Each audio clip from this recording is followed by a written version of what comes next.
Hi, diatonic sevenths.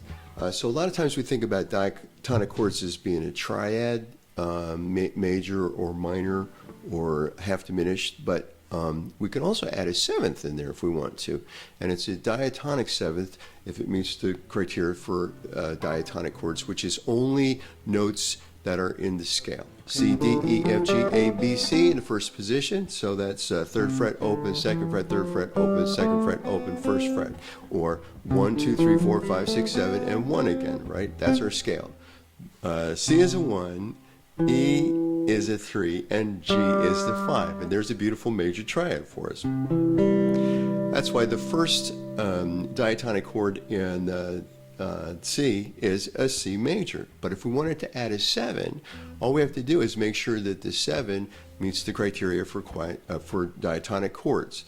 And so that is, the 7 in this case would be a B. There it is. So let's hear what it sounds like. So your first diatonic 7 in the key of C is a C major 7. Let's look at a D now. So D is the second one. So one's going to be some kind of a D, right? All I have to do is spell that C scale, C, D, E, F, G, A, B, C, now from a D. So D, E, F, G, A, B, C, D, and that is the Dorian mode of the C scale. Dorian just starts in the second. So whatever your scale is, whatever your major scale is, the second note in the major scale would be the Dorian scale, right? So, or the Dorian mode. I don't really know the difference between modes and scales. I sort of think of them as the same thing, just starting in a different place.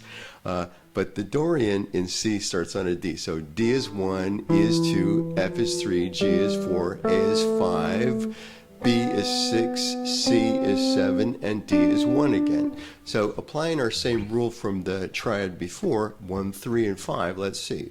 So D is 1, F is 3. So there's our first indicator what the quality of this chord is. Two whole steps from a D would be an F sharp, right? But F is only a whole step and a half step, and that means this has to be a minor.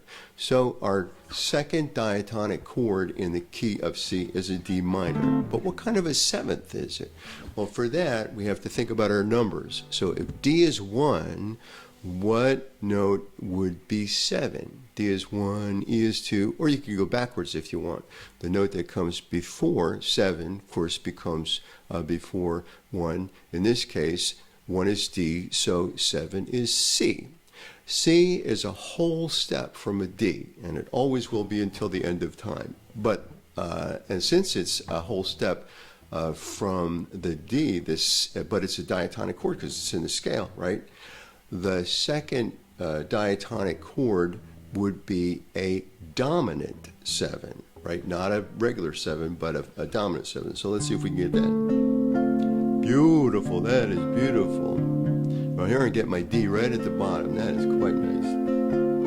So I'm making that D like so, 1, 5, 7, and flat 3. And that gives me a beautiful D minor 7. Remember, again, if it says just 7, right, or minor 7, it means a flatted 7. So if you see a capital M, that means a major 7, which is a half a step instead of a whole step below your octave.